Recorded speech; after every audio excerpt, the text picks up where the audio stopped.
want to read? Why? Have you, had any experience with that? 12 years at YouTube. I've seen some pretty awful shit. You had any experience with that? What do you mean personally? Yeah. Yeah, I have. It's never good. My boss at YouTube was an alcoholic. Mean and drunk. She used to come in hammered looking to wail on somebody, so I'd provoke her, hoping she wouldn't go after the smaller channels. Interesting nights were when she just finished watching Vox. Yeah, they used to just outright demonetize our videos. Till they realized that violating public single-party consent laws could cause more damage. Then there was this one time this tranny complained that we filmed him without permission at a public town hall while he's advocating f***ing pumping kids full of and puberty blockers. YouTube execs gave us the choice to blur every face in the whole f***ing video, or said we could just skip the time and have it outright removed. Said choose. Well, I'd have to go with just removing it there, Vanna. We went with blurring all the faces. Why? Because f*** them, that's why. And your account received a hard strike anyway? Yeah. So what is it? Crowder's got some kind of rebellion complex or something? Some kind of a f***ing general problem with authority? Is that why I have to put a half-Asian lawyer on retainer full-time? I didn't know you had.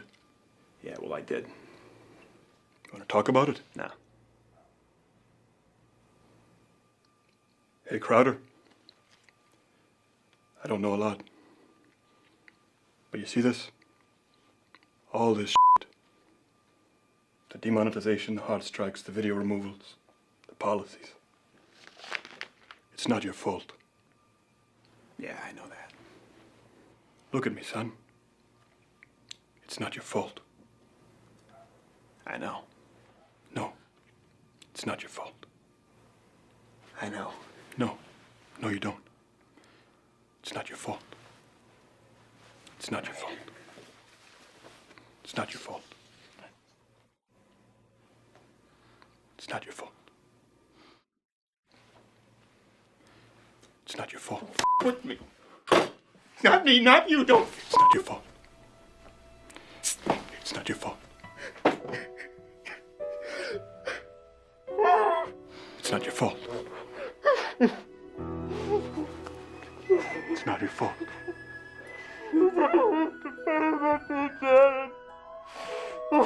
It's not your fault. It's not your fault. Louder with Crowder Studios, protected exclusively by Walther.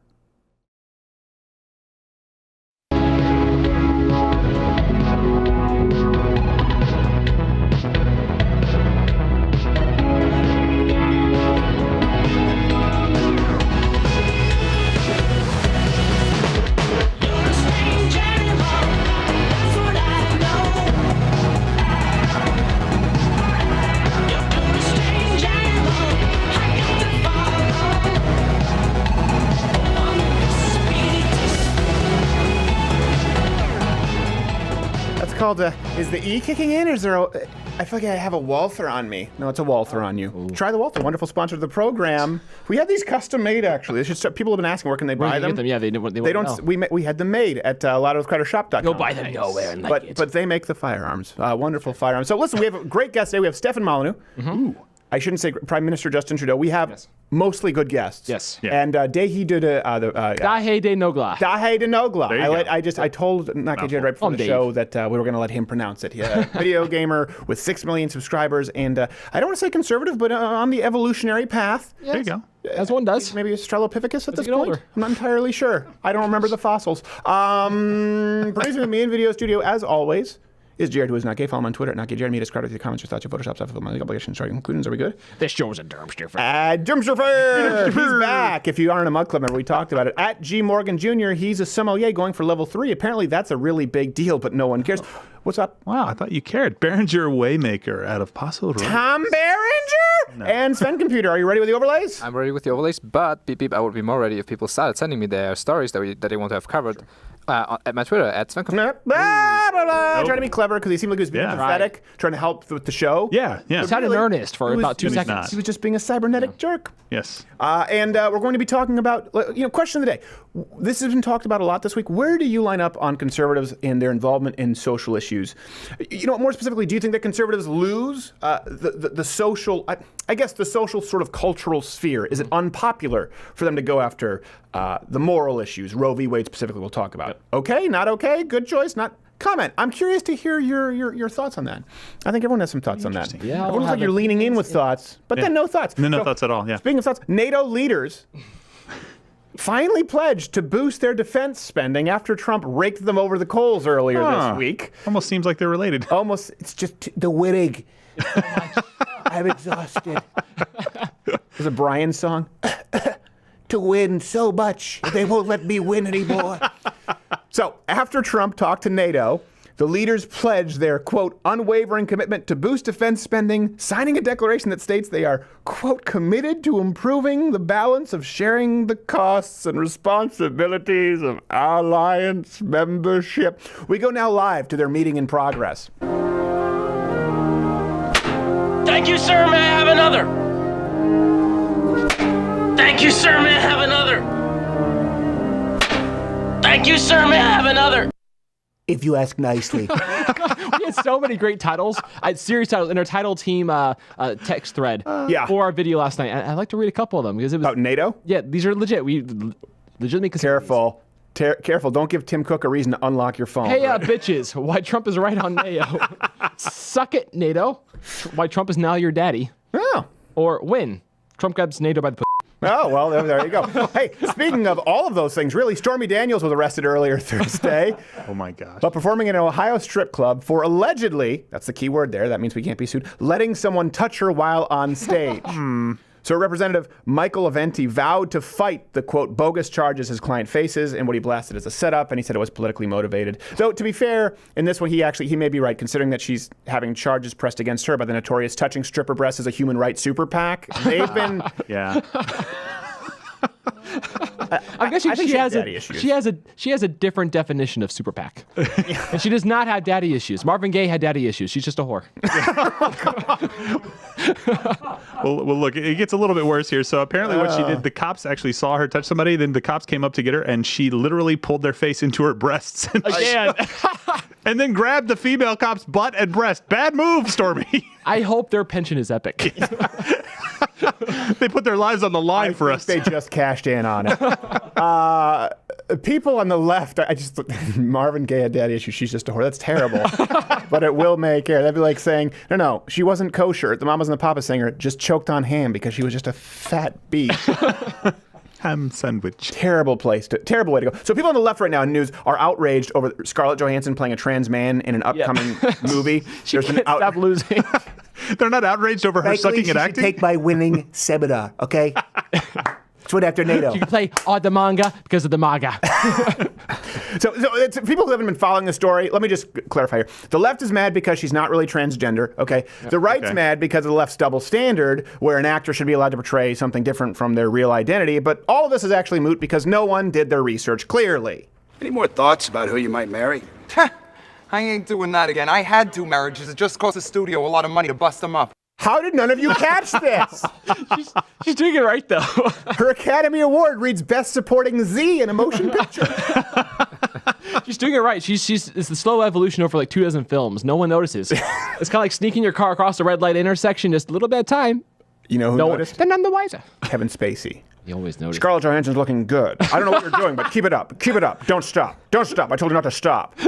Meryl Streep's going to have to transition just to keep up. I think she already did. Oh, my gosh. So a mini horse was found on a Japanese rooftop 3 days after disappearing. Leaf, a 9-year-old mare, this comes from Fox News, used for animal therapy at the Lifetown Mabi aged care facility, vanished July 6th along with her colt Earth when floodwaters swept it through. So they found this pony on a rooftop. He's just a statistic. But you know what, though? This was striking because we've covered this for those who are not Mug Club members. This is a situation strikingly similar to what recently happened in Koreatown, actually, Wow. the rooftop. We have the 911 call exclusive. 911, what's your emergency? Yeah, I lost my dog. I mean pony. Where'd you see it last, sir? Yeah, in my kitchen. I mean barn. Okay, sir, can you give me a description? Yeah, kind of big and brown. And yummy. I mean friendly. Okay, we'll send someone out to investigate. Sir, what's happening? Sir? No. Wait, I found him. He's on my roof. Dog jumped real high. I mean pony. Shut the fuck up. Okay, sir, there's too much background noise. I can't... Okay, we're good now. He back in kitchen. I mean barn. Sir, I'm sorry about that bullshit. Speaking of racism, trending everywhere. By the way, I understand it was a stretch to take a story that involved the Japanese with a pony and try and tie it to the Chinese. It was a weak segue.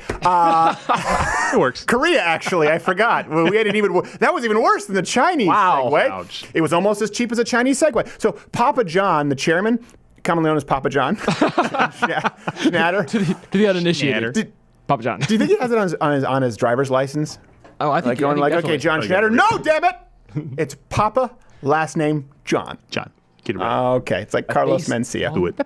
So he had to resign after using the N-word on an NFL marketing conference call. Oops. So this is following the NFL debacle. He was asked how he would distance himself from racist groups, and he responded by he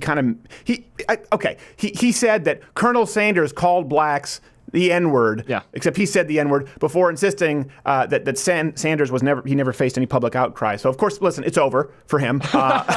It's done. He's been permanent, and I don't know that he's a racist. He just misspoke here. This doesn't mean he hates black people, but he probably shouldn't have said it on an NFL call. Percentage-wise, you're not playing the odds, my friend. And he's being permanently labeled a racist. Though really, we should have seen this coming, especially considering if you look at their controversial targeted ad campaigns from the 90s. He'd never make sauce from tomato concentrate. Ingredients, pizza, Papa John's. To us, it's just a way of life. Don't get us started on Little Caesars. By the way, pedophiles now believe they should be part of the LGBT community. And it happened. Yeah, well, I don't know if this is news. It's just that they're being accepted by some. They've always been knocking on that door. I know, but it's happening, and it pisses me off. And the LGBT community isn't exactly the piggy that makes its house out of brick. No, they're not necessarily straw. They're kind of sticks, but there's enough huffing and puffing, and NAMBLA blows your house down. And they swore to us this wouldn't happen. They swore. They swore. Oh, you're going to use a slippery slope promise. How dare you compare us to... Notice, yeah, come on. How dare you compare us to a pedophile? What are you doing? I told you not to touch the kids. Stop it. You knew what I was when you signed me up. Stop. All right, so from the Daily Caller, many blogs exist on Tumblr showing support for MAPS. Oh, God. This is a new term for me. Minor attracted persons. Oh, my God. It's another acronym, really? I love how they had a meeting. Like, okay, listen, they made it all sound benign, right? Okay, pro-life, right? Gender rights, okay? We're just going to say minor attracted person. Let's just go with MAPS. Pedophile We're none the wiser. Too big for us. I like it. Keep the names coming. Let's keep brainstorming. We're on a roll. It's just more letters. I don't like letters. If they're another ABCs, they're done. Too old for you. They said they should be part of the LGBT community, and they're attempting to create a, quote, safe space for them. Okay, I want to be clear about something here. Mm-hmm. Because I'm all for tolerance and all that gay stuff. But the only normalization here should be the normal way we lock them in a cage. Mm-hmm. Occasionally letting them out of the prison yard with a sign that says, I sex up little kids. Possibly when all the guards are taking a Diet Coke break while loading the rubber bullets.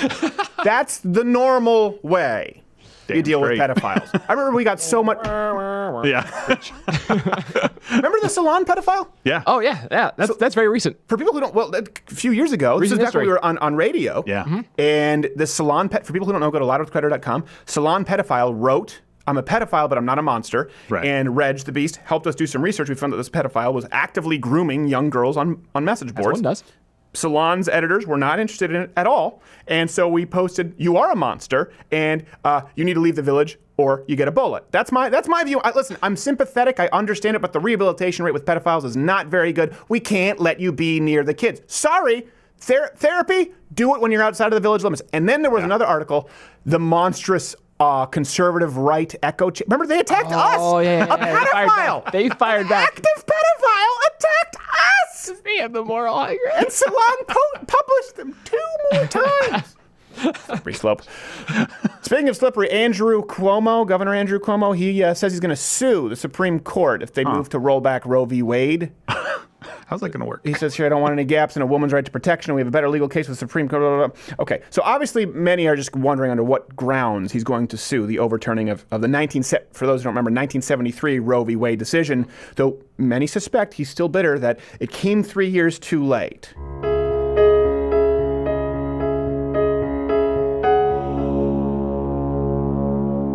Andrew Cuomo, you are Kane, sir. All you need is the opportunity.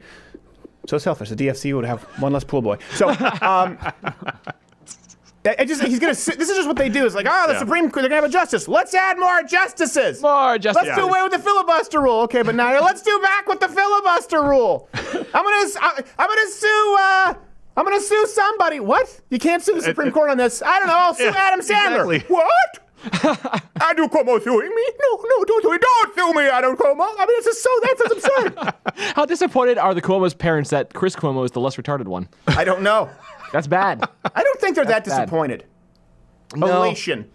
It's There's walking upright. Well, wasn't his father also the governor like decades ago? Andrew Cuomo? Andrew Cuomo's father, I think, is also the governor of New York. Cuomo? Yeah. More like homo. That's why they pay me the big bucks. Hey, Australian gay farmers are now going naked to raise awareness for mental health issues. This comes from ABC, so you know it's real news. I was hoping for a better picture than that. So we now know where the holes in the Swiss cheese come from. And the cultures. So, yes. This is my favorite quote from the ABC article. When the naked farmer came to town looking for people to get their kit off for a good cause, dairy farmer Kerry Wilson was approached to take part. The cause hit a personal chord with the couple, and so they ended up going naked to raise. This is because this is what you do. Of course. Though actually, two of the farmers found themselves arrested after allowing a goat to touch them while in the fields. This is something that's been a problem. Yep, they were brought up. That's against the law. Can't do that. So speaking of NATO, I'm not necessarily thrilled with our first guest, but he's open to coming on the show. I always have to give credit where it's due. So the Prime Minister of Canada, obviously a country that has not been paying in very much. I've talked about them. I think we have him on the line. Do we have him? We're connected. Prime Minister Justin Trudeau, are you there, sir? Absolutely, Stephen. Thanks for having me. Okay. Let's get to it. NATO, some tension with President Trump and your country paying their fair share. Yeah. Prime Minister, your thoughts? Yes, Stephen. I definitely have them. Okay, this is going well. Let's rephrase. How much does Canada specifically pay into NATO as part of your GDP? I can certainly speak to that, Stephen. Celine Dion is a national treasure. And I have been very fortunate as a Canadian to watch her. No, this is their classic misdirection. You know what? How about just give me the raw numbers? Yes, I've been curious about those myself lately. Let me see. Hold on 1 second. Is that? If we carry the one. I haven't seen it since high school. 4, take into account the shotgun tugboats. It appears to be $7.95, Stephen. $7.95 what? Plus tax. That doesn't matter here. Hold on. I forgot to convert to the American dollar. Okay. Oh, wow.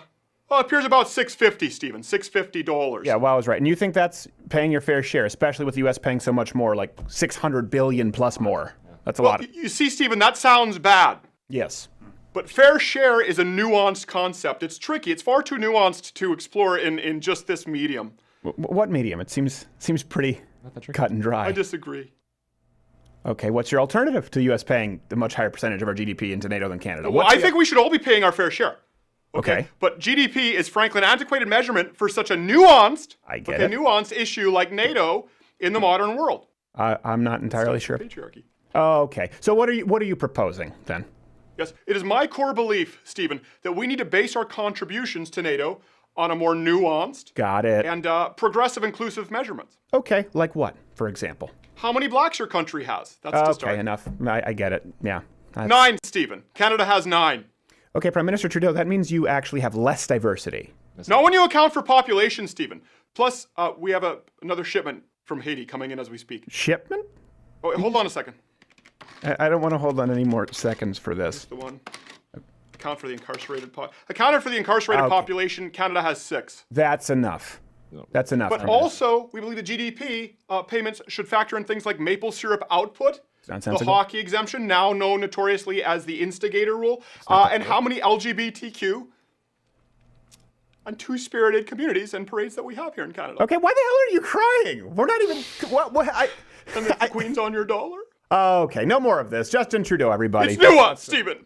No, it's not. Let's It's just nuanced. get rid of him. I don't know why we keep making. No. We really do you should keep learn bugging from him? our mistakes. Bad decisions. By the way, learning from mistakes, hit the notification bell. I should just say the, not the. I hate it when people say it's the notification bell. If you're subscribed on YouTube and you're watching this live stream, subscriptions don't really mean anything, so hit the notification bell. Sometimes you don't get that either, so really the only way to support the show is join Mug Club. Loudofcutter.com/Mug Club. You get the full hour. This show that you see on Thursday, you get it every single day. So this has been in the news a lot this week. Yeah. And sometimes there's needless drama, but I do think that this is indicative of an undercurrent that's important. Not only her, and we've had all these people on the show, so I want to try and be fair, but some conservatives tossed their lot in here. Tommy Lahren said that conservatives need to. She spoke in a very absolutist way about conservatives and how we need to deal with social issues. Here you go if you missed it.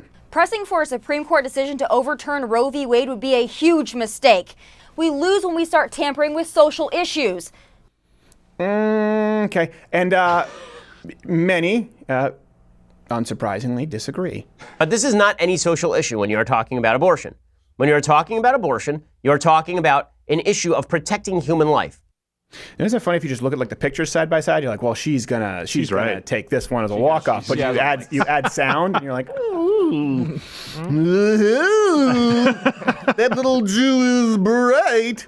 I don't find myself agreeing with Tommy Lahren very often. Yeah, I don't think. No I don't offense think to a her, lot I of just people do. don't. But she's spunky. I think we actually have a collage there, Sven Computer, of other people who jumped in. Oh wow, yeah, that's a lot. Here's the thing too, and I think Gerald, you were talking about this, and Jared, feel free to disagree, or if you do agree, I understand the cons. Let me clarify here, because then it's going to sound like I'm going in really hard on Tommy, that I'm really upset. I'm not. I understand what she's saying. I understand the concept that as far as strategy, you want to focus on winning issues, and a big political priority needs to be filling up the court, Senate, the House. So rushing right now, or certainly discussion to overturning Roe v. Wade when there are other victories that are gimmies, certainly may not be the best tact. That would be a valid argument to make, but that's not what she was. I was about to say, that's not the argument that she made. She said it would be stupid, it would be wrong, and she also, I think, somewhere in the interview said it would be unconstitutional on Fox News. I'm like, wait, what? No.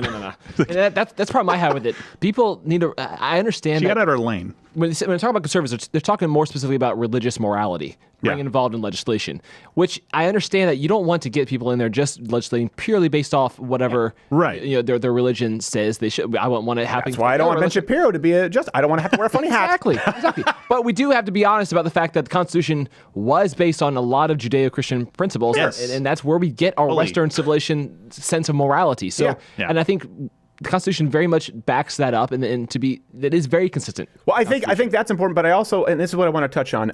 First off, it's not a Christian thing when we're talking about Roe v. Wade. No. And first, before that, let's address the point: is the pro-life message actually a losing issue in 2018? I want to hear what you think about it. Here's something that I find indicative of the left. They are screeching about Roe v. Wade for two reasons. Let me explain this.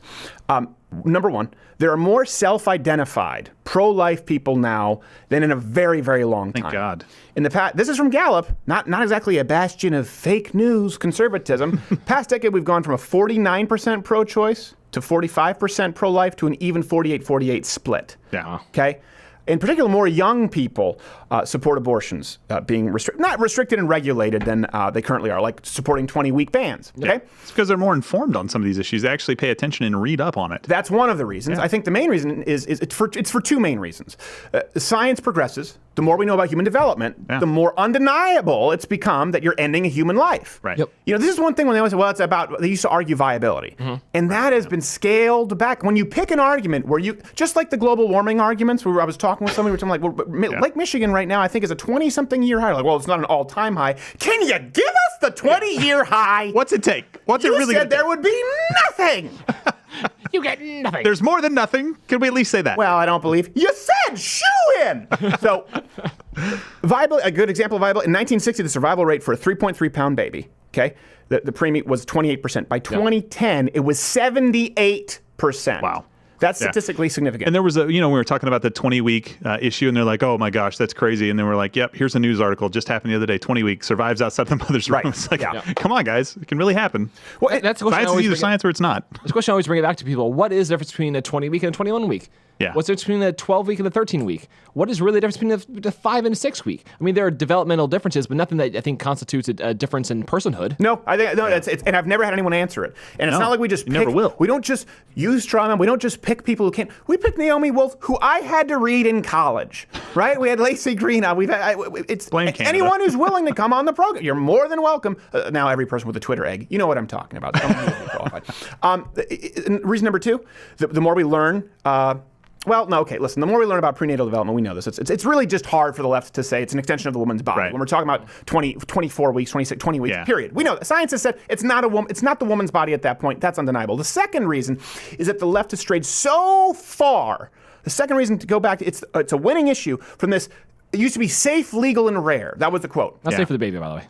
Their mainstream position now on abortion is actually radical. They've created hashtags like "shout your abortion." It went from safe, legal, and rare to abortion on demand, taxpayer funded. Period. I regret not having an abortion. Lena Dunham. There was something recently. I don't know. It's hard. I don't have enough. I only have so much space, and now I have to learn video gaming because of Noggly. You think of Michelle Wolf, the melting candle. Yes. Stop it. There are plenty of reasons to attack Michelle Wolf. Her face looking strikingly like a melting candle is not amongst them. Yes. Well, look, what I would really like for us to do is, I get the point, like you said at the top, I get the point. What I'd like us to do is kind of get out of the way, not put this out in the media, and let the justices take care of this.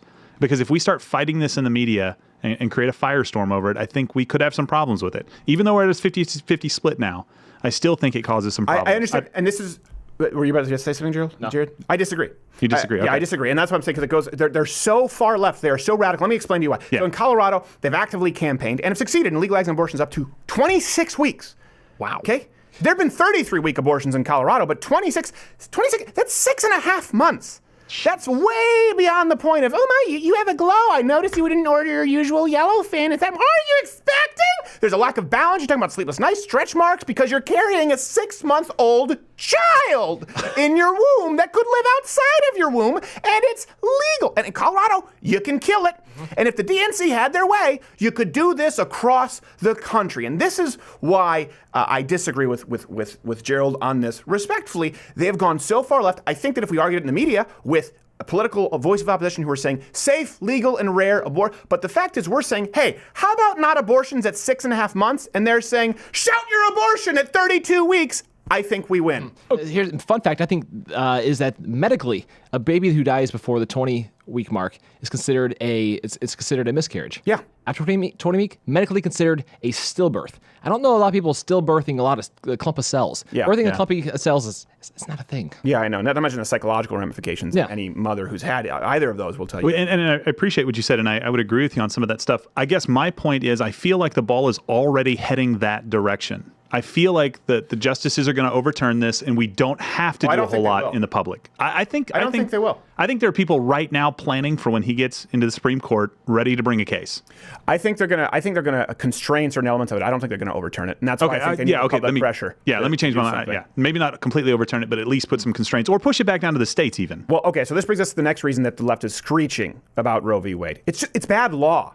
This is something they aren't screaming about Obergefell Hodges, right, versus Hodges that's supporting the gay marriage, or Gruder versus Bollinger that's upholding affirmative action, right? They're not screeching about that to the same degree. They're screaming about Roe v. Wade because it is based on for those who don't understand, most people think Roe v. Wade means that abortion, okay, this is exactly what it means, the interpretation. It's this flimsy idea that the right to privacy is under the due process clause, and that includes the right to an abortion, and it's enforceable on a federal level. Yeah. This is why I think that it's a winning issue. I don't think it's the first issue we go to, but why do I think long-term it's a winning issue? The left has become the religious zealots. They've become the doomsday theorists. They've become the snake handlers. They're going, the world will end on April 26, 2009. Well, where'd you get that? It says in Revelation somewhere in the back, if you look at these numbers and you cross-reference them and you carry the one. But hold on a second. What about don't steal? What about be good to your wife? What about, no, I really want to focus on the April 26. I think this is a good direction to go.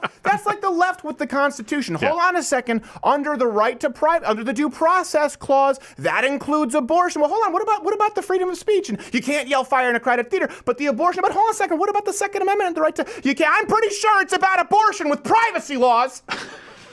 They are the far left version of the religious snake handler. And I just want to point them out for it. Yep. So right away, if we can scientifically prove and or agree, for people out there, if you're not, I know we have a lot of libertarians who aren't pro-life. I don't expect you to be. Yeah. But if we can agree that a 6.5-month-old baby, or even a 5-month or a 4-month-old, is not your body, but another human, the law holds no water because killing it isn't within your right to privacy.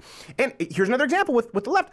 The walls of science are closing in. Yep. They're finding themselves in the bog of eternal stench. It is, finally, too, even if you got Roe v. Wade, this is, if you got it completely overturned. Yeah, if you completely overturn it, yeah. Which I don't think is going to happen. Right, I agree. Very unlikely. Like I said, I think it's more likely that they constrain some things. You know what happens? Do you know what happens? Anyone? To go back to the states? It goes back to the states. God, there we go. The states that want taxpayer-funded murder clinics, they'll still be able to do so. They already have laws in California, Connecticut, all those places that love Hawaii, children, yeah. Maine. Where else? Maryland.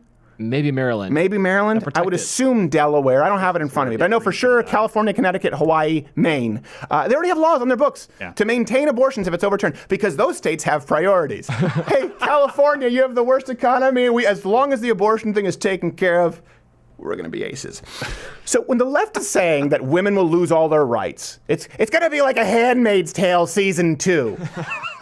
What they're really saying is that, okay, you have a right to tax subsidize abortion from the federal government, and if we go to merely having to live in a state where you can legally pay for your own abortion, or in the case of places like California, the state still can, as opposed to the federal government, as opposed to the federal taxpayer from 5 states over, that you are clearly forfeiting your rights as a card-carrying vagina screamer. So you tell me if the anti-Roe versus Wade argument is really such a losing one, and why is the left screaming about it from the hilltops? You don't scream about something that you're winning. You ever see someone who's winning a sports game bitch at the ref? It's pretty rare. And why are they omitting everything that we just talked about? Final point here. Even if it were unpopular, let's say none of what we just said were true, and I highly recommend you check the sources that Sven Computer brought up. I highly recommend you go read this first and look at the science of the development of a human being. But even if none of it were true, okay, right? If I were the religious snake handler, at some point, it doesn't matter. As far as how I'll handle it. To me, anyway, I don't care if it's unpopular. I don't care if we win Senate seats. If it comes at the price of not speaking up for the 6.5-month-old babies being killed in Colorado. Some things go beyond politics. The saving of human life, more importantly, preserving a culture that values the life of a baby. I don't care if it's going to be less popular than Kesha. It's going to be at the top of my list. I'm not going to shy away from it. So is it the first argument that I go to? No. Is it the first hill I climb over? No. But it's certainly a hill that I'm willing to die on when we have 6.5-month-old, even if it's 5-month-old infants being chopped up and sucked out of their mother's womb because of bad, crappy interpretation of a privacy clause. Good thing for us, though, with abortion, there are some easy wins on the horizon. No one needs to die in the mountain. I know you're thinking of being a baby. We could just abort. These are easy. They're just easy wins. I think we have Stefan Molyneux coming up first, and then Nagla. No, I forget he's not now. coming back. Dang it.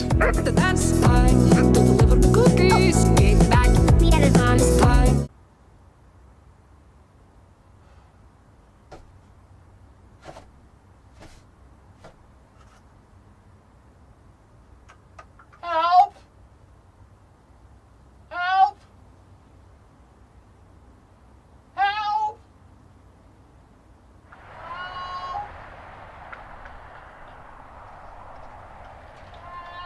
Dollar Shave Club's One Wipe Charlies. Don't get caught with your pants down. DollarShaveClub.com/Crowder for your $5 sampler kit today. Before they run out. You filthy animal.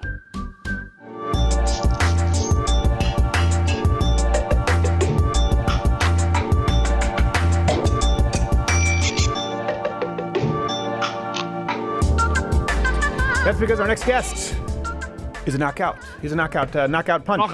Knockout. I wouldn't say so much. He's a good-looking guy, more of a ruggedly handsome, but I wouldn't say knockout. I mean knockout just as far as entertainment value and intellect. And luckily, you can always get the perfect white balance on him. This is true. Yes, it's very easy. Yeah. Unless he really has been out of the sun for a while, then it just blends in. All right, if you hear that voice, you know exactly who it is. It's at Stefan Molyneux. Of course, Free Domain Radio. You know him. Many of you love him. Some of you hate him, but we don't really care. Stefan, how are you, sir? I am very well. Just got our visas for Lauren Southern and I are going to do a tour of Australia and believe a dip into New Zealand, and it was quite a while getting those visas. I'm not sure it was an entirely objective process, but the Australian public, God bless their koala-laden hearts, rose up as one, almost as one, and said, let these people into the country. We want to hear what they have to say. So I'm very pleased, very excited. Why do you need a visa just to do speaking engagements there? I think Lauren... Oh, sorry, we got some glitches with the audio. Hopefully you can still hear me. It's a working thing. Okay, it's a working thing. Because when I've done speaking engagements, for example, well, I guess... Yeah, well, I was in Ireland, but I've done speaking engagements in Canada, the United States. Right, yeah, maybe I should stop talking. I didn't know you needed a visa just to do speaking. With stand-up, I don't know how that works. I don't know either. I just take I take the advice of the people who seem to know what they're talking about, and so yeah, that was a necessary thing, and it took its own sweet time, but it's all squared away, and hopefully people will come and realize. These are not the Nazis you're looking for. We're just people who want to have an interesting conversation about culture and history and immigration and take questions from the audience. It's going to be a blast, and people's fears will be proven to be rather unfounded. That's wishful thinking because if they're not going to stop calling Ben Shapiro with the yarmulke on a Nazi, someone as translucent as you and Lauren Southern haven't got a shot. So you're still going to be tagged with that one. Don't bring the background. No, see, here's the thing, though, Stephen, is that what I'm going to do, this is my big plan. Let me know what you think of it. This is my big plan. Oh, wait, this is your final plan? Is this what's like? This you're is not my helping big. yourself. Is this patented yet? That's my big plan. There will be people who are, outraged and upset. Sure. But what I'm going to do, you see, is I'm going to bring data, reason, evidence, calm, conversation, negotiation, and debate. And it's going to be a giant epicenter tidal wave of healing that is going to pass on through the world. And I'm going to remain entirely undisappointed in the outcome of my plan. So you're like a critical thinking Benny Hinn. I like it. I don't think that's copywritten. I'm taking that. Yeah, that's my idea. Well, there's always that balance that we were talking about where calm and unless someone gets violent or disruptive or calls to violence, and that's what we do to change my mind. And then the other side of that coin is Crowder confronts, where a little bit dickish. Hey, so you're good. You're squared away with that. Speaking of hysteria, what's been your view here on the Supreme Court? Did you have anyone you were really rooting for in this kind of race?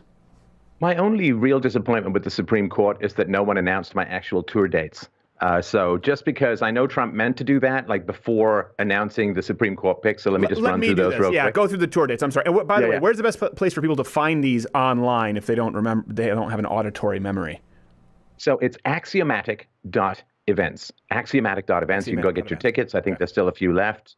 Melbourne, Friday, 20th of July. Perth, Sunday, 22nd of July. Adelaide, Tuesday, 24th of July. Sydney, Saturday, the 28th of July. Brisbane, Sunday, 29th of July. And Auckland, New Zealand. And Friday, the 3rd of August. It's going to be a blast. It's going to be one of these things like, when the police first toured Canada, there were like 12 people in the club, but everyone in Canada claims to be those 12 people. Right. Just be one of the people who's there. You don't want to miss it. This is true. Yeah.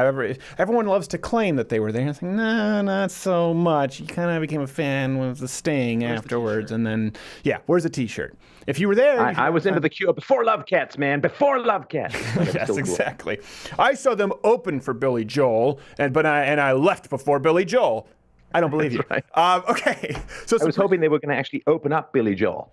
Just like open him right up. I'm a Billy Joel fan. I know for some reason it's not cool to be a Billy Joel fan, but when I grew up, I loved Tom Jones and I loved Billy Joel. They were my guilty pleasures until I decided I don't care anymore. I have enough money. So, this funny thing about Billy Joel, if you're a Billy Joel fan, first of all, some of the best pipes in the business, and he's one of the guys whose voice has only improved with age. But man, you got to be a patient guy. What has it been, like a decade and a half or 17 years since his last new material? I mean, that guy, he has a repetition compulsion with his 80s stuff, but you got to be patient for the new stuff, man. Well, he said he'll never write music better than he wrote in his 30s. And so he said, I'm just not going to try. And there are two different schools of thought. I mean, when you hear like Paul McCartney's newest stuff, you're kind of like, all right, man, time to pack it in. So, yes. Whereas, who was it I saw? I think it was Nora Jones. And she was doing this weird techno thing. It's like, I'm not going to play what you want me to play. But that's why we paid for a ticket. So I understand it, but you're right. He threw his creative back out by the time he hit 36. Mind-numbing drugs will do that to you. So, Supreme Court, we got off track. You've been following this. Do you have anyone specifically you were rooting for in this turtle race? I am a big one for deferring to experts, and there are a few select people that I trust. You would be one of them, but also another person that I trust in the media. Immigration is the number one issue. Ann Coulter is the number one advocate for a rational immigration policy. So I like whoever Ann Coulter likes, and she seems real keen on this guy. And I hate to say, and I hate to abandon all judgment for my own, but it's like, if it's good enough for Ann, I think it's good enough for just about anyone. I understand where you're coming from, too, because when I voted in the first Canadian election, Stephen Harper, I did. That was the first person I ever voted for. I remember I followed American politics a whole lot more, and I knew I wasn't going to brush up on everything regarding the parliamentary system. I couldn't know everything. I did know the NDP and the Liberals actually supported defense of pedophile pornography under the guise of art back then. I was like, oh, that's a red flag. But I remember I did have to ask some people at that point whose opinions I really respected and ask for some literature. So there's nothing wrong with that. Yeah, it seems like either way we're probably going to get a better deal on immigration than we've been having. But the left's hysteria, particularly, hasn't been on immigration, if you've noticed. It's been the Roe v. Wade conversation, that women will cease to exist. I'm curious as to your view on this, as I don't want to misgender you, misdefine you here, a Christian sort of sympathetic atheist. What's your point of view on this landscape right now? Well, that's a big question. I have significant moral reservations about abortion, and and this is a cliche, but nonetheless it's true, and it's happened to me, Stephen, is that after you become a father, sorry, it ain't just a cluster of cells. It ain't just something hanging out there like some moss in a cave. You know, this is a potential human being with jokes and thoughts and insights and intelligence and reason. This is like a huge potential human being. And so I have big reservations about it. That having been said, at the same time, there's so much that would be cleared up if we weren't forced to all pay for each other. You know, like, I mean, I think drugs should be legalized, but at the same time, I don't want my taxes being jacked up to pay for people who want to smoke weed all day and sit on their couch, rather because, you know, they can do that. Right. So I don't like the idea of just saying abortion is perfectly fine, perfectly legal, you can go kill your babies and so on.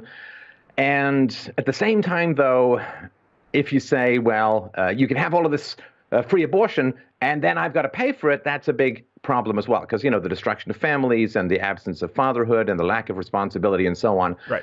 So to me, it all comes down to like immigration. It's the welfare state. I don't know if you heard of these guys, these migrants who got rescued by a boat that took them back to Tunisia, but they wanted actually to get to the welfare state in Europe, so they threatened to behead the captain and the crew, you know, as you do when you're rescued from sea. I remember that last scene in Titanic. Actually, it may have got dropped from the movie. Yeah, it may have got dropped from the movie when the person who came to rescue Kate Winslet, she attempted to chew his head off with her own teeth.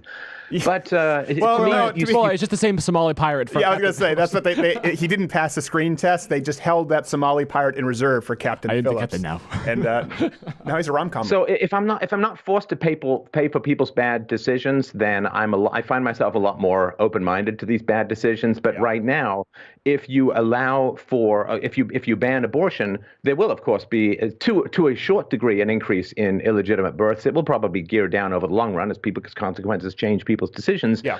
But forcing everyone else to pay for that, it's a bad scene. It's a bad idea. Bad scene, and of course they're well beyond that milestone in Canada and Quebec, where I'm from, is terrible. One of the highest, I think, the highest abortion rate in the industrialized world, if you were to rate it as a country, which it's not, but we kind of wish it were sometimes. I guess my question. So Quebec is kind of weird too, because Quebec went from like 4,000 children a woman down to 9 abortions and half a dog. You know, like they just like, can you find something in the middle between swamping the planet in Quebecois and having no children at all? Like something in the middle would be fine. It's like the Germans. How much does an abortion cost? Genuine question. Without insurance. In Quebec or here? Here in States. I genuinely have no. I know at Planned Parenthood it's a few $100s. A few hundreds. It's not like having a colon removed. No, it's not that expensive. No.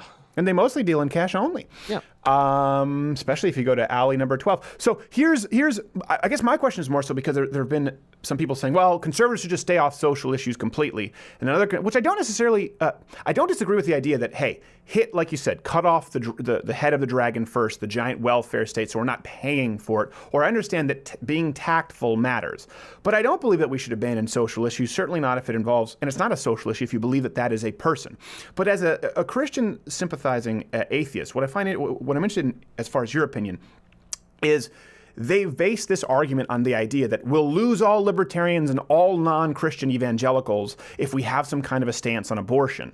And the more I've been encountering a lot of atheists, a lot of libertarians, and the more science progresses, it seems that's not the case, and it's actually a winning argument, at least to put some limitations on it. Well, at least from the cultural standpoint, can we at least understand that, you know, Michelle Wolf saying, God bless abortion, that is a celebration of nihilism. That is a celebration of death. So even if you are saying, okay, well, the woman should have the right to terminate her pregnancy, even though the man has no right to financially terminate his involvement, if you say that the woman has it, let's at least recognize it is a terrible, horrible thing. It causes depression. It causes, tragic. This would have been, my child would have been 5. You know, like for anybody with a conscience, an abortion is a disaster. Let's at least say, okay, if it's legal, it's legal, but let's not celebrate this killing of an unborn child. Let's at least get to the point where we can say, this is a terrible, terrible disaster. Let's not celebrate it, and let's do everything we can to minimize its recurrence. And let's also recognize that when women have 18 different forms of birth control, not including a dime is a very cheap form of birth control. You put it between your knees and you keep it there. You have 18 forms of birth control. How on earth are you getting pregnant? Yeah.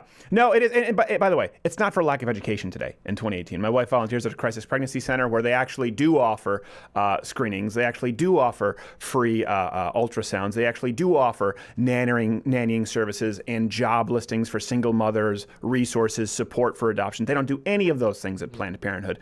But I think what you just said is right. I mean, shout your abortion was the hashtag. And I think that's why it opens the door to it being a winning argument. They're saying celebrate abortion, taxpayer-funded, period.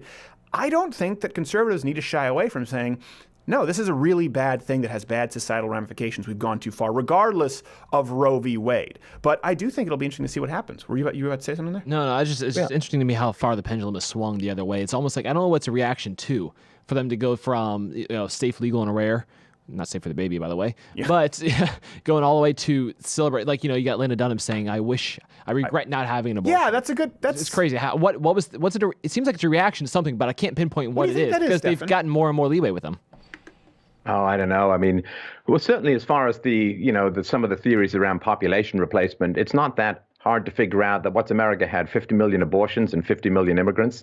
That's a clear, scoop something out and put something else in, replace the tire, oh, look, we don't have enough people in America. Hey, we've got to import all these people from the third world. That's not a great idea.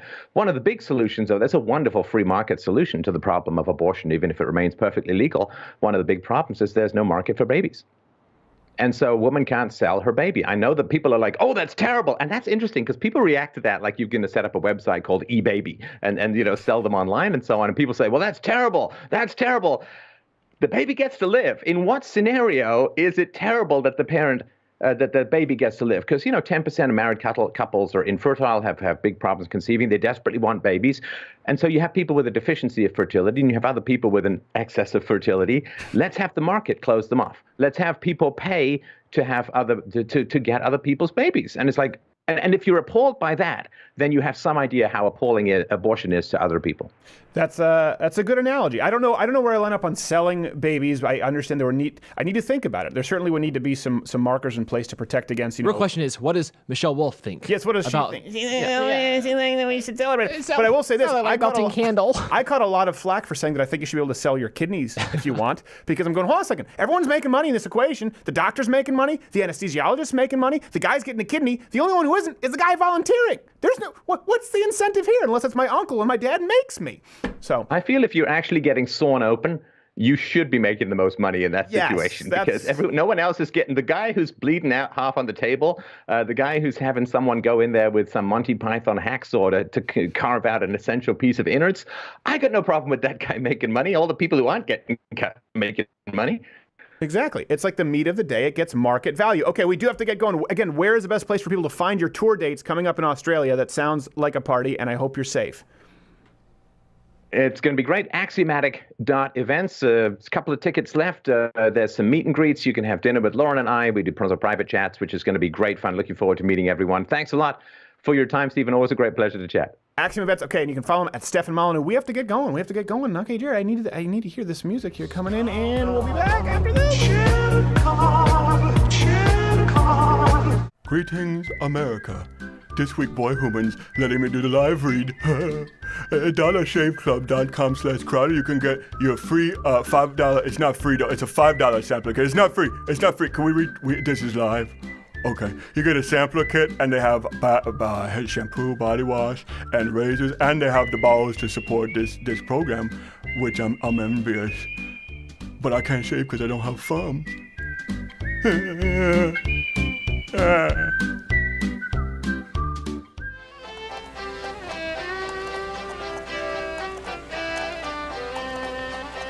I'm back in the pennies again. Good for the sunshine or rain. When duty calls, they'll be swaddling my balls. Back in the pennies again. Right in the pennies once more. Some call me a queer comfort whore, where the quality's pure delight and the price is just right. Back in the pennies again. Ranger panties available at louderwithcrowdershop.com. Get yours today. It's like teabagging an angel.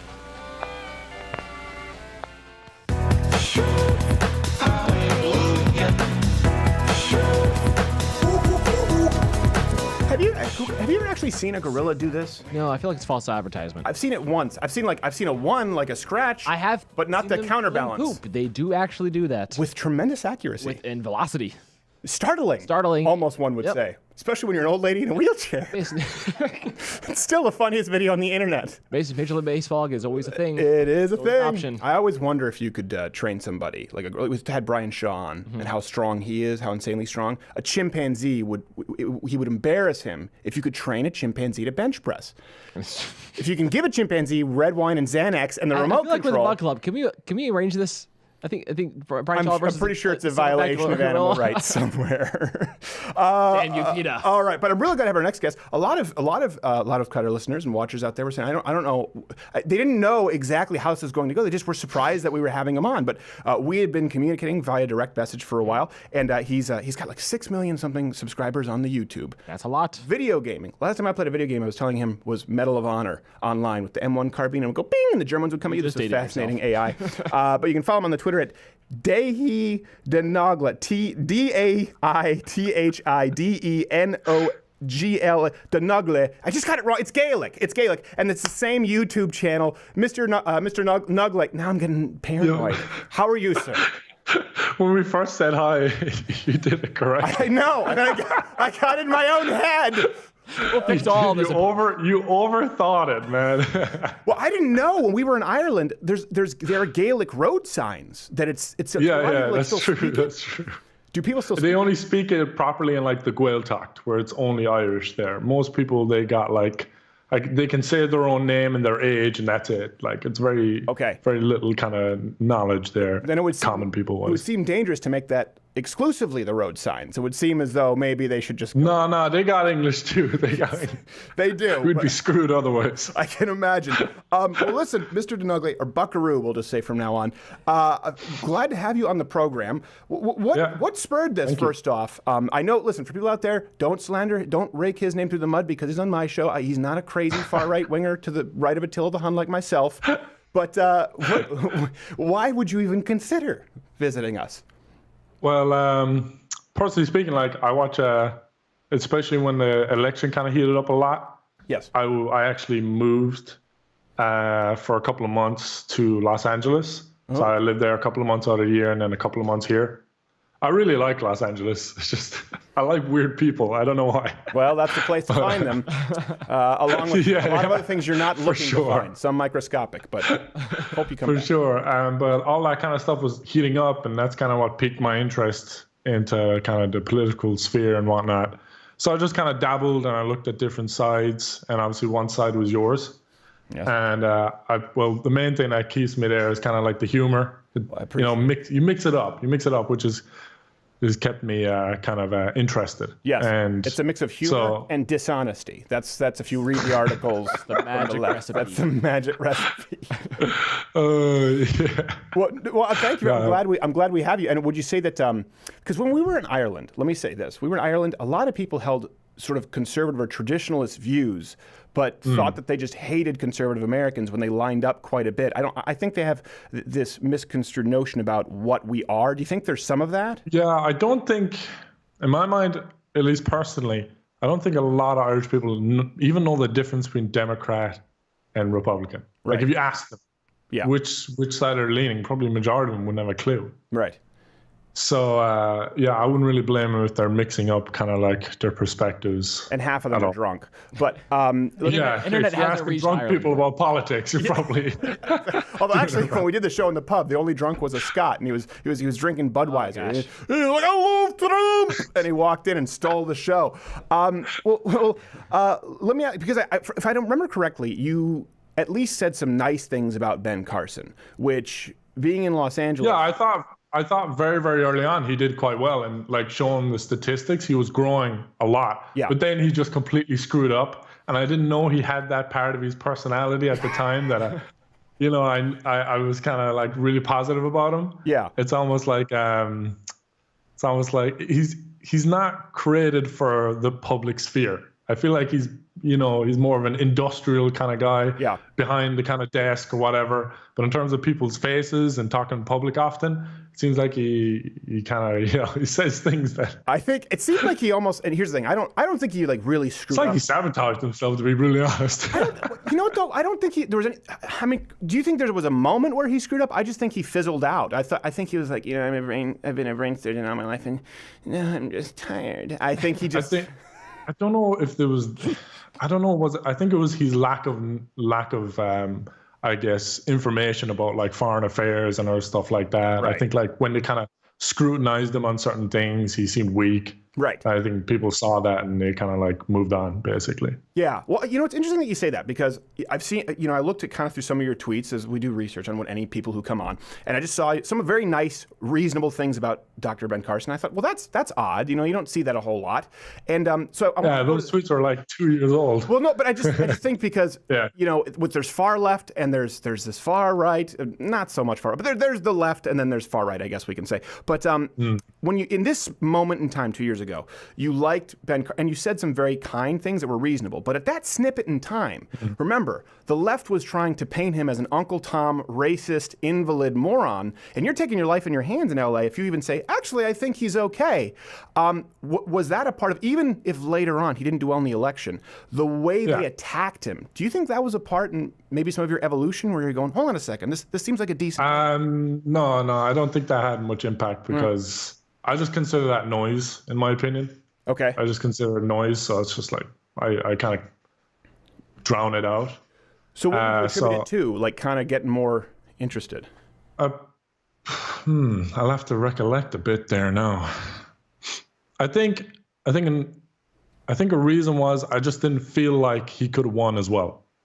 Oh, I don't mean Ben Carson. Sorry, I should have clarified my question. What point did you sort of start to? I hate to use the term like open your mind and kind of take an interest in politics. Walk, red pilled. Yeah, no, I don't want to do that because then you're gonna have a bunch of Pepes coming in like, you're one of us.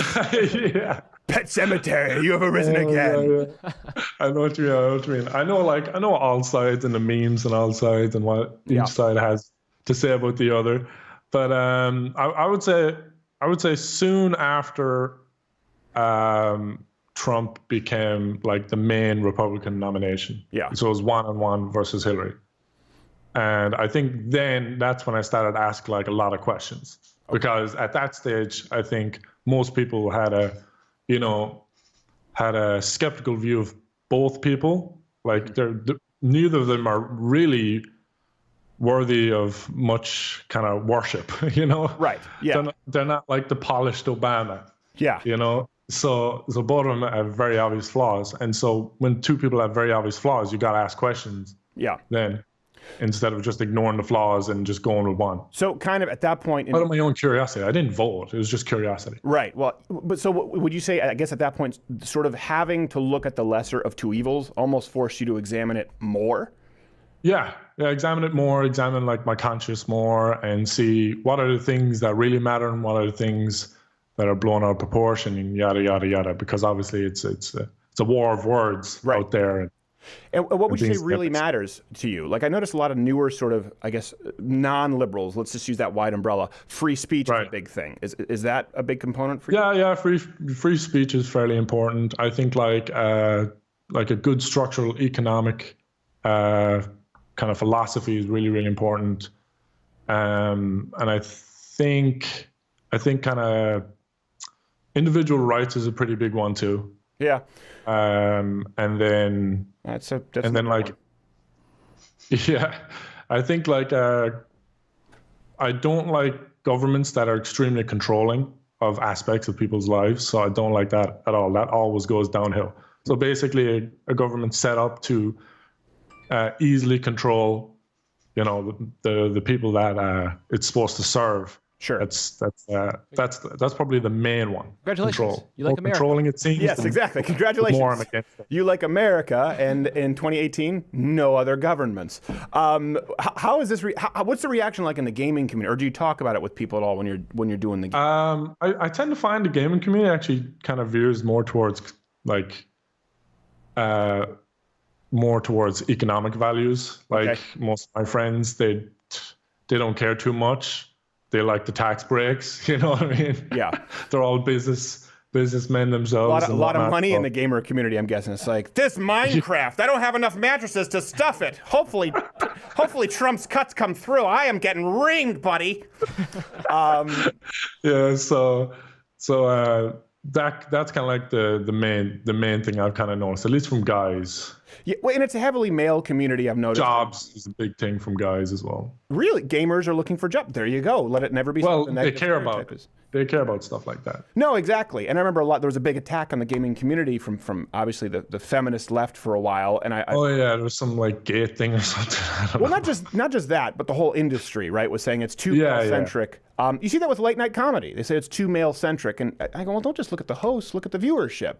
The viewership of late night has been predominantly male because they like to watch comedy at night, and women tend to watch other things. There's nothing wrong with that. I don't think there need to be. Yeah, it's just feminine and masculine side of things. Yeah, as it relates to content. I have noticed, though, I don't know if you've noticed this with the gaming community, it does seem to be leaning. We're seeing a swing, and I wonder if it's just temporary with Donald Trump, like you mentioned, kind of Trump-Hillary, or if it's almost like a shift between sort of Napster and the music industry, if it's that monumental, where it seems like a lot of young men who at one point would have been very far left out of a sense of rebellion are becoming more right-leaning out of a sense of the counterculture, particularly with guns, particularly with free speech, and particularly I think like a lot of gamers are very edgy. Yeah. And to be edgy, it's difficult to be edgy and leftist. It's very difficult to be Tell both. that to every late night host on television ever right now. Every single one of them. Like, I'm edgy. Don't Christians suck? Blah. Never heard that one.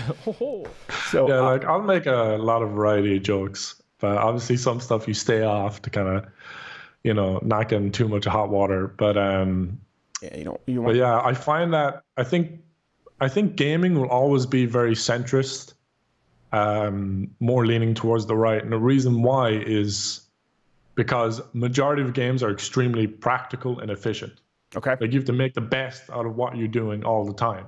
That's a good point. And so that doesn't really go with socialism, unfortunately, for socialism. That actually makes a lot of sense. The idea of practical efficiency and socialism, usually one of the major kind of points when I noticed like government is hugely lacking in efficiency is when I went and got a visa and it was like 5-hour wait to talk to someone for like a minute, and you know what I mean? It's like, and everyone's just sitting doing nothing, and the line's so slow, and you got to go through like 4 or 5. I'm just like, the red tape, it's just so much behind the scenes that slows things down, and I think that's why gaming is more centrist than anything else. That was the last time I went to the DMV. It was this lady who was sitting there. Was nothing to do. The only thing she was working on was her diabetes, and she couldn't get to me. I think Sam got ready to come and bring me something. I don't, because I had a license, I had a proof of citizen, I had my birth certificate, and I had my tax return, and they said it wasn't enough, that I needed my actual Social Security card. I'm like, my Social Security card, my number is on my tax return. Like, that says tax ID number. I'm like, you named it that! that? It's my social security number. And they asked me to leave. Yeah, I had to go back a week later. That's a good point, though. Gaming, by definition, kind of like sports, is entirely results-oriented. Equal opportunity, sure, anyone can play the game. You cannot ensure equal results. And I have noticed that in any field where it's hyperly competitive, and it's really tough to tip the scales as far as the results, you tend to shuffle out some, and as you get toward the upper echelon, there are more right-leaning people. Is there also a chance that it's due to gaming is a community sort of event in a lot of ways, but it's also very much an individualist event. Yeah. Especially historically. Yeah, I agree. I saw The Wizard with the power glove, Fred Savage. Do you think there's truth to what he's saying there? Or is I think people want to go work. I think yeah, definitely, because there's a variety of games. Like there's a lot of individual games where you have to pump hours and hours and hours into the game, and that brings a lot of like personal attachment. Yeah. And so I think there was like a particular, I don't know the name of it. It was like triangular or something, like it was trying something, but it was like this weird philosophy of politics created in like the 1920s by like, I think it was some, what are their names? There's some monks or something. Oh, the triangle? No, you're talking about the Illuminati. That's for Beyonce's secret podcast. You can do that next. It's basically like a big part of its philosophy is small businesses. Yes. Like how to like give like and build up the working and middle classes to have a big amount of small businesses. Well, if you're looking to, like I know you said you're interested in all sides. I'd recommend reading Smith, Adam Smith. That's the guy who invented the term, the invisible hand that determines markets. We always talk about Hayek, we talk about Karl Marx, and we talk about Lenin. We talk about today Noam Chomsky. I think Thomas Sowell's up there, but Smith is really great baseline reading. It's simple. It's easy to understand. He's a European, so there you go. You guys can claim that one. It's not just soccer, and I highly recommend it. But hey, listen, we do have to get going. The YouTube channel. Course. Can you say it so that I don't mispronounce it here? Oh yeah, sure. Dahi Denogle. I wasn't going to get that in a million years. Thanks so much for coming. And let's have you back if there's anything specific. And of course, I apologize immediately for the blowback that you'll receive for even talking with us. I won't get any negative stuff here. Oh, you wait and see. I'm very positive about that. We got to go and wrap this show up in a nice bow. Oh, there's the music. There's the music.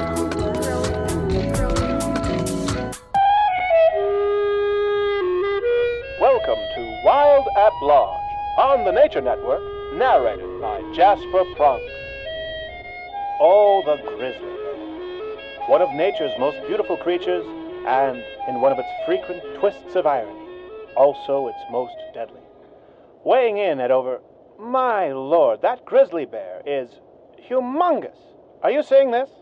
Yes, just keep reading the lines, Jasper. No, I mean really, I don't think I've ever seen a land mammal. Outside of the elephant, but they're non-aggressive. This animal is clearly a monster. I wonder what would happen if you put this grizzly bear in an arena with a male silverback gorilla. I don't think that's legal, Jasper.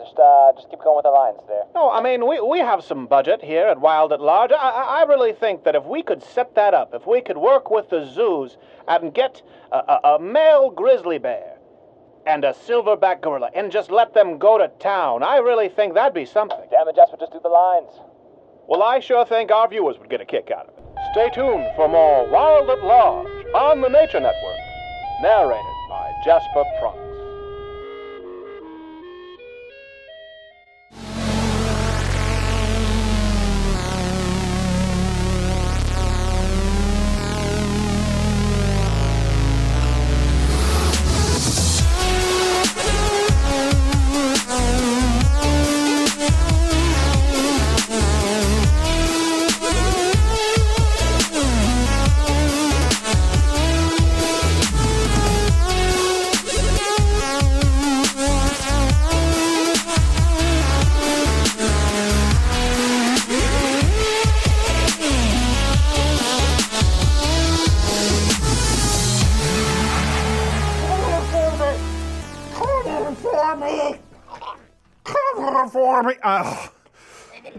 Okay, I'm good. That was called the accurate recreation of the physicality of water with the. I realized whenever you wear a shirt. Oh, I see, because blue. Yeah, because when I was gone for the no. Your shirt. I was at a pool and and a fat kid always wore the T-shirt, and I noticed it. And he kept going. Like, stop! No! You ever done jumping jacks in a cold pool? It feels like it's going up your beanhole. That's not a lie. First off, I would never think about doing jumping jacks in a swimming pool. And if I did, and that happened once, I would stop. How many jumping jacks did you do? Like 5, oh, at least. All right, yeah. By the way, at that point, it's just internal cleansing. I have a correction to make. Richard Painter, not state senate. No, he's going for gold. He is going for gold. He's going for gold. Let us know. We've talked about. By the way, thanks to our guest. What's his name? I don't know. I forget. Naga. Dahi Denogla. Denogla. Dahi Denogla. Damn it. Got it. We'll fix that in post. Very nice guess. I hope we have. It's just I'm not good with that. I don't speak Gaelic. No. None of us do. You think Richard Painter's going to win? It's tradition. Well, I think we talked about this earlier this week. For people who are not Mug Club members, we are considering, and let us know in the comment section if you'd like to, we are considering going to cover Richard Painter's actual Senate debate. It would be press row with all of the Minnesota, I don't know their main papers. I don't know if it's the St. Paul Herald. I have no idea. And us. If you can, I think it would be worthwhile. I want him to win. If you can put, because no one's going to remember him, but on the ballot, if you could put Richard Dumpster Fire Painter, I think he's a shoo-in. And entering the ring, we have Richard Dumpster Fire It's not a political thing. It's not a political thing. They're just renewing the season at that point. He has a very looping left and a right. It depends on the circumstances. He goes left and right with his mouth. I don't know. Yes, all the time. You had a good point, actually. We were talking about this during the break. Yeah, I was thinking about this a lot with the voting thing, and people say, "Oh, vote for winning issues." And I was thinking, like, I get what they're saying. Yes. But I was thinking, like, if you are not voting through the prism of your morality, if it's based on Christian Judeo values or whatever it is, what are you voting for? Sharia. Great stuff there. Is not compatible with the Constitution. Hold on, I have to go stab my mom. Okay, well, continue with your thought. It's a buckle belt. Jesus was watching over her. That always gets me so. But if you're only voting pragmatically, like what are you doing? How do you feel good about yourself at the end of the night? Like, what is it? Why even do it at all? Yeah, I mean, I understand having a winning path to achieving your goal. Okay, this isn't the first. Certainly, as you spend other people's time and how you're trying to convince them of. Right. Like if you're a boxer and you've got a great overhand, right, you need to set it up with a jab. I understand that. But if you're just going in there and you're running away the whole time, why are you in the fight? And right now with abortion, there's so much misinformation out there, so much bad science going on. Yeah. That I think it's a very clear, open path to talk to people, because a lot of people, it's not a long. You don't need an hour-long debate. It's not a very long conversation to really reach people. It's a very short conversation about some very poignant questions. I think it's unpopular. It's one of our lesser popular Change My Minds, and a big reason is a lot of people are just uncomfortable with the topic of abortion. Yeah, but they are the ones gross. but they're probably the most productive ones. Yeah, where people go. So. Okay, all right, I understand that now. We had several people say, I hadn't thought about it before. I'm going to go home and do my research. Especially when you bring out the chart and be like, okay, it's hard draw the line. Draw the line. And you know what I realized, though, with the left, to kind of get to my, I don't know, I feel like closing thoughts or something. This is something branded somewhere already. Branded somewhere else. Like, closing thoughts, no spin zone. My mind, speaking my mind, shooting straight. So I don't know. Just my last thought of the day. I don't know why someone's going to send us a trademark violation. Last thought of the day is from Last Thought of the Day Incorporated. Damn it. The left has been doing what, if I'm going to give you one piece of advice, and this is, they've been taking the easy door for a long time culturally. After Roe v. Wade, they haven't been going out there and educating people. No. There are times where they could go out there, and if they really wanted to push the boundaries, if they wanted to push the boundaries and they wanted to talk about, they could go through the hard door, but instead they're like, well, let's just rest on these laurels. And this is something that I've been thinking about a lot. This is why I always have reservations about any kind of messages or advice to anyone that, like right now, is avoiding conflict. A lot of people are like, oh, we don't want this to escalate. Let's avoid conflict. Or I did a message one time where I was talking about being disciplined about rest, because you look at Brian Shaw, he talked about that, George St. Pierre, a lot of high-level people. But I'm always a little bit unsure-footed when discussing those, because anytime you offer advice where someone can use it as an excuse to go through the easy door, I get uneasy. And this is what I mean by this. Sometimes, we've talked about this, sometimes the easy door to walk through, right, is the right option. And that's perfectly fine. You don't always have to make things hard on yourself. Training hard, for example, working hard isn't always training hard or smart. I get it. But before you even make your decision, here's what's most important. Always leave that hard door open. That's what's important. And that's why I don't want to say, if I tell people like, hey, listen, avoid conflict at all costs. Generally, that's right. But you really have to explain it because most people are terrified of conflict, even when it's necessary. And so if it gives someone, okay, great, close the hard door of conflict when it comes to protecting what's worthy of being protected. If I say, hey, listen, what's really important is not only how hard you work, but rest, sometimes people go, okay, rest is what's most important. And they close the hard door on hard training. Or it could be work, it could be your family. Good example of this recently, and I'm talking about this with the left, you see it. They've constantly walked, if they have a majority, look at Barack Obama. He couldn't get anything done. Mm-hmm. He couldn't. And they're getting so much done right now, Republicans, because they have been, it's like training with a weighted vest. They know what it's like to march on through that hard door when they've been vilified for years. Good example of this personally. I saw some people recently from my past, my age, who I hadn't seen in a long time. Let me preface this. I'm no prize pig, I get it, okay? But these people had really let themselves go. And have you ever met people like that, like your age, from college, or from high school, and you wonder, like, how? It's one of those things where I look around at my parents' friends growing up, I'm like, how'd that happen? Then now I'm seeing the evolution of my friends. I'm like, oh, that's how it happens. Right. I see it now. Like, you were the skinny hot kid, and now, wow. Yeah. Yeah, and here's I want to be really from your identity. And Maury Povich, you are, I don't know what a father of something. Some people get a rough shake, so I want to be clear. Sure. I'm talking personally about a big group of people. I remember what they looked like. I remember what they acted like. I remember what they were like. And in that same time period, you know me, I had knee surgery, thyroid issues, almost had to have it nuked. I've had some issues that I've run into, certainly issues where I've seen people give up and just, oh yeah, you see it a lot. You see it with some women who have children. You've never had a baby. It's like, well, your kid's in college. You're 900 pounds. Like it's not the same thing. I get it. Everyone's a little bit different, but we are talking about generalities here because you have to. And you've heard the term of talk about how it's death by 1,000 cuts. It's really death by 1,000 hard doors closed. It starts with I'm tired. I don't feel like going to the gym today. Boom, you close that door. It starts with, screw the diet for the weekend. It starts with, I'll finish that report for my boss later. Or I'll take the trash out for my wife later. I'll rub my wife's feet later. I'll take my kid to play at the park later. Bang, bang, bang. All of a sudden, 10 years down the line, you're a 32-year-old person. Your 22-year-old self wouldn't even recognize, and you wonder how it happened. At every single point, there was the easy door to walk through and the hard door. And sometimes, again, the easy door is the right door, don't get me wrong, but you'll never even know it if you always close the hard door before you even take a gander. For there to be a right, there has to be a wrong. Okay? There needs to be contrast.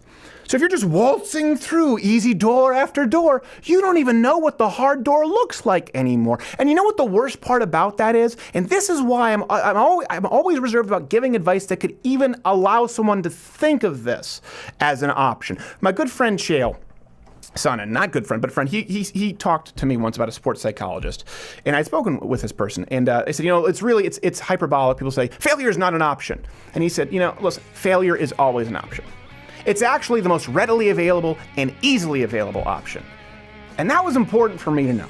And if you close the hard door nonstop, you don't even recognize it anymore. The saddest part about it is, and all I'm saying is, make sure it's an option on the table. Not saying you have to go through the hard door every time.